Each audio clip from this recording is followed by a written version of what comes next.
Hello and welcome back to my channel. Today I am going to explain how I migrated to Canada because some people have been asking me about it. So stay tuned. Hi loves, subscribe, share and click the notification bell to keep updated with my videos.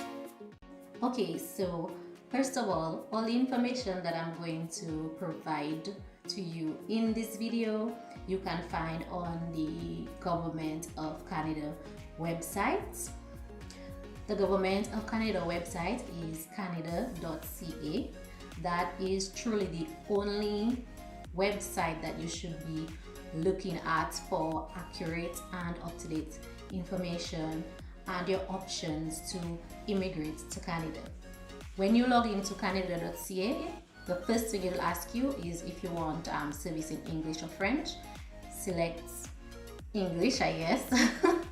When you select English, you can go or scroll down to Immigration and Citizenship.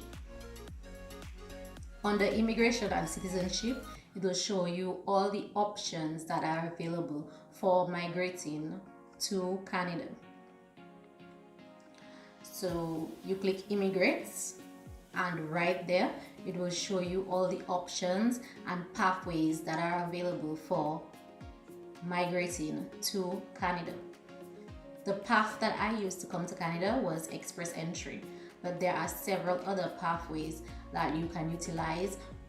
Choose one that matches your certain circumstances, education level and all of your skills and all of that. Choose one that works for you.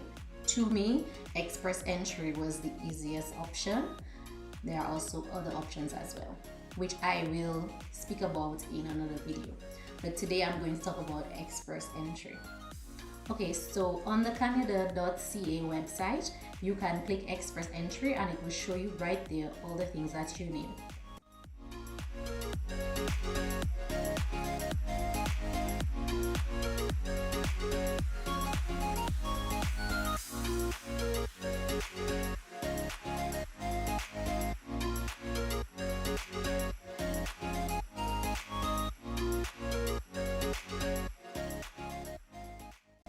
On the canada.ca website, there's also an eligibility, like a quiz, an eligibility quiz, asking you a few questions just to see if you're eligible for the express entry route. This is the first thing that you should do. Go through that little quiz, see if you're eligible, and if you're eligible, then you can move on to the next.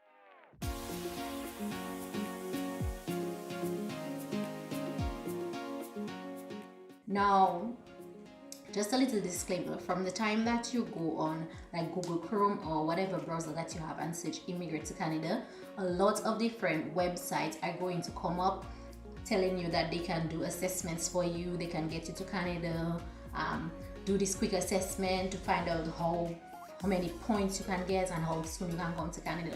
Now, all of these websites are immigration services websites where people or immigration personnel would basically do this whole process for you, but it comes at a cost. The last quoted cost I saw was $4,900 US for them to do the process for you. But honestly, if you have the time and the patience to do your stuff for yourself, you can save yourself that money. I didn't pay anybody. I did everything on my own. I didn't pay no immigration service to do nothing for me, because $4,900 US can be better utilized when you actually migrate to Canada. Before you actually start the express entry process, and which is applying on the canada.ca website, there are things that you have to do, documents that you have to get ready. So number one, before you can apply to express entry, you need to do an English language test. I know, if you come from an English speaking country, checking why the hell I have to go and do English language test for? English is my native language, like what the heck? But it's a must. Even if English is your primary language, you must do an English language test, because Canada wants to kind of verify that when you do immigrate to Canada, that you can properly speak, listen, understand and write English. So there are two types of tests that you can take. You can either take the IELTS, which is IELTS, or the CELPIP. These are the two English language tests that Canada accepts. There are two different types of English language tests. There's one for general purposes and there's one for academic purposes. If you are coming into Canada through express entry, that's for general purposes. If you're going to study or do anything academic, then you'd have to do the academic one. With the IELTS, you just go onto the IELTS.org website and you can find all the information about the test. There are 4 sections of the test, okay? So there is speaking, listening, reading, and writing, okay? The listening, reading, and writing you will do in one sitting of the test. So it's just back-to-back sections. As the words imply, listening, the listening portion is where you have to listen to a recording of people speaking and answer various questions on what you heard. The reading portion, you have to read an article, answer various questions on what you read. And the writing portion, they give you a couple topics. You choose one and you write a 500-word composition on that topic. It is not anything hard, but it's always good to practice so that you can know like the structure of the exam. And on the IELTS.org website, there's a lot of practice questions and recordings, a lot of practice exams that you can just quickly go through and make sure that you understand everything. Because all of these sections are timed, okay? So you have to be able to do them pretty quickly and answer all of your questions, okay?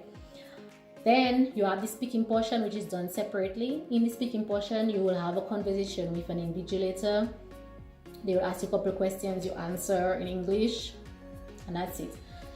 Now, because we're in Dominica and nothing not available, kind of, you cannot do the English language test in Dominica.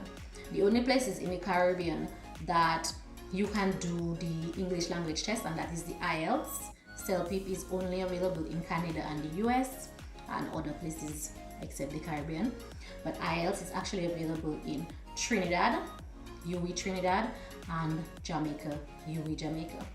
So you'd have to travel to either Trinidad or Jamaica. The test is conducted on the UWI campus on both of these islands.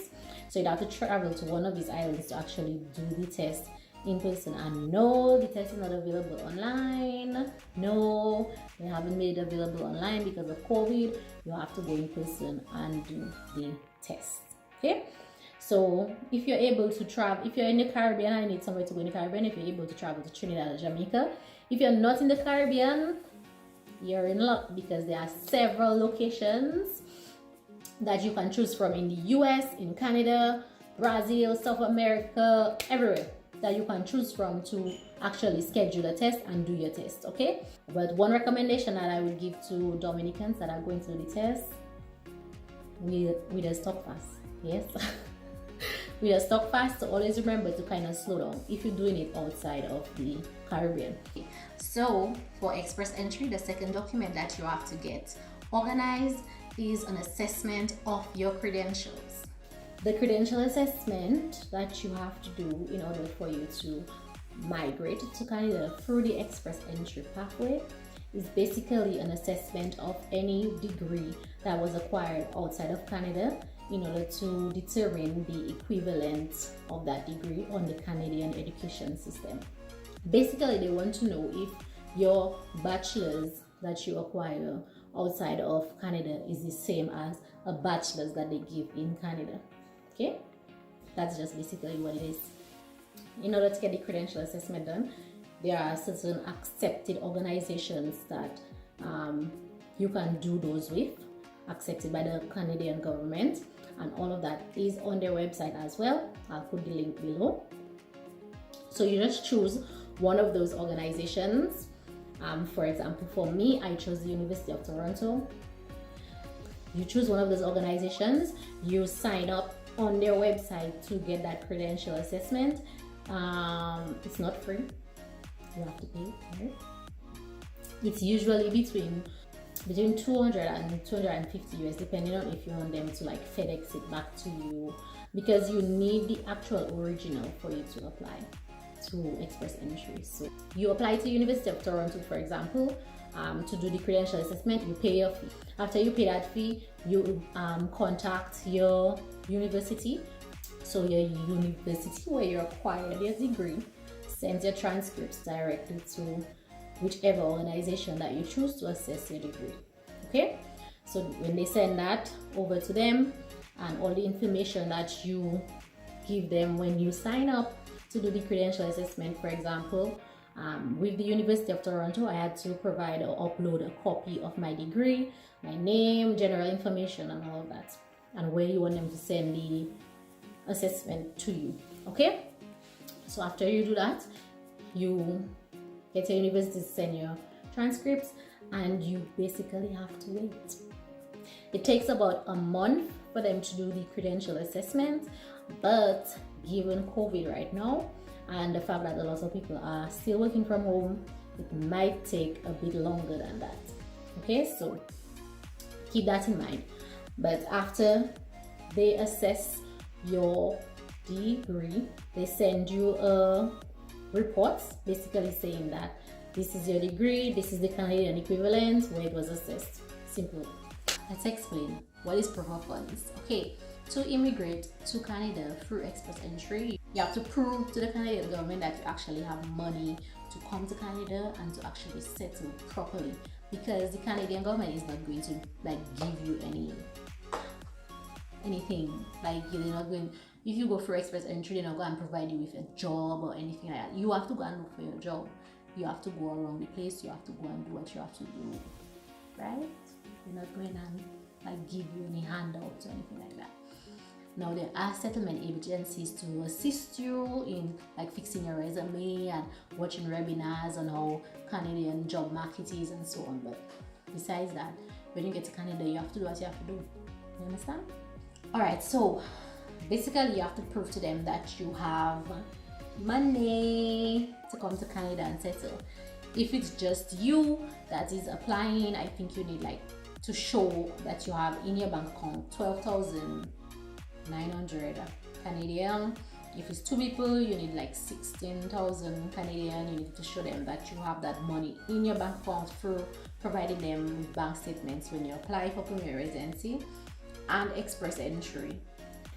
Alright, so now that you've completed your English language test and you have gotten your credential assessment, you can now apply for express entry. What is express entry?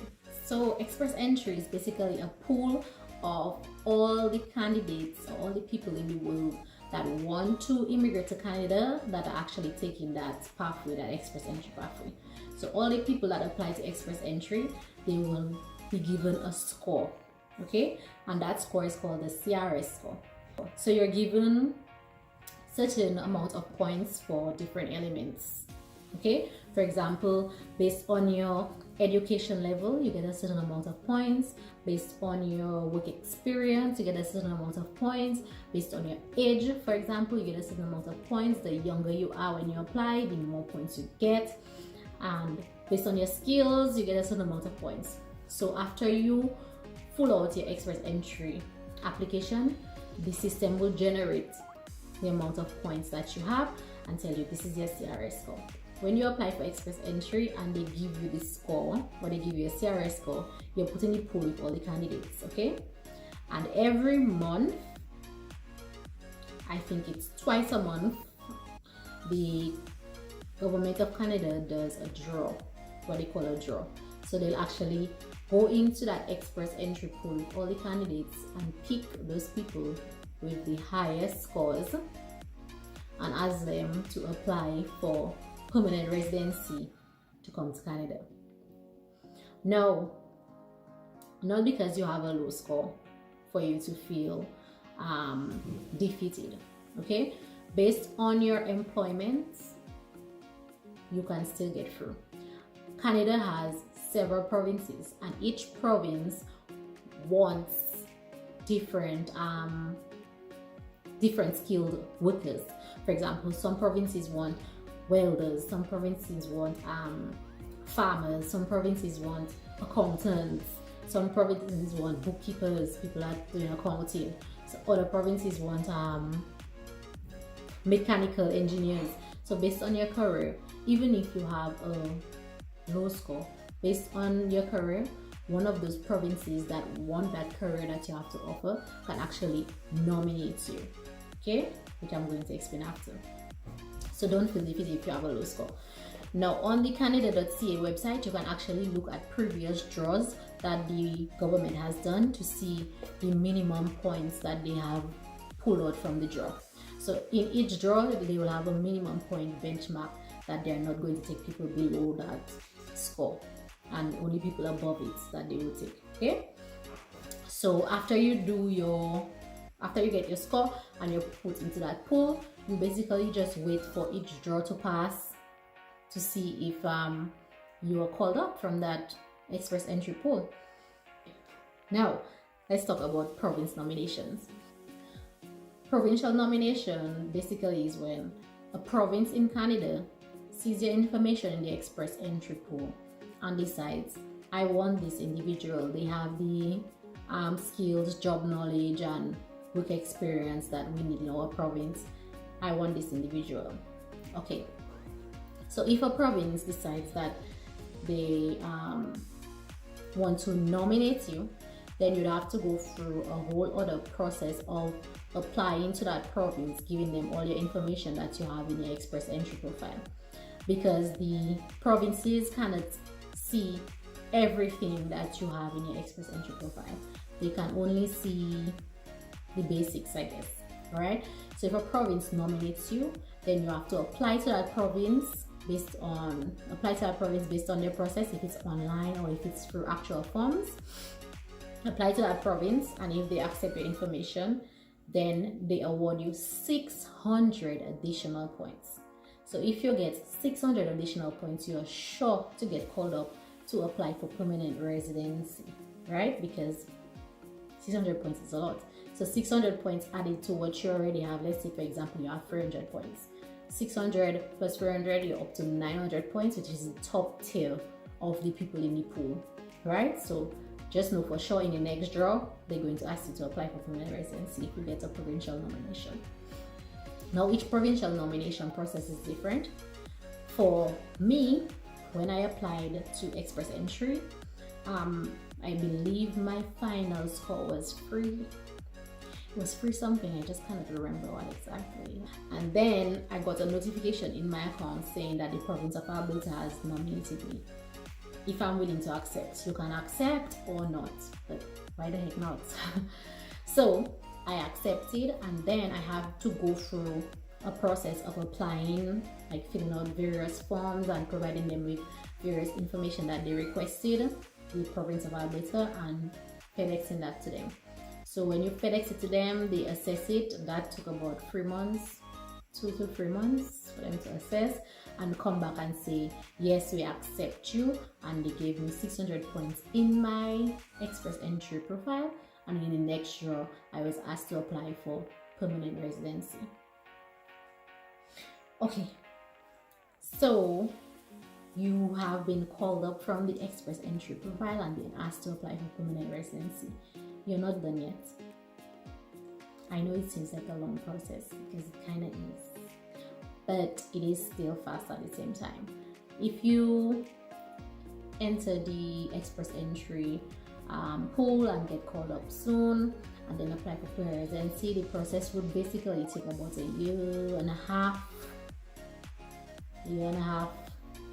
if you push it, a year and a half about, okay?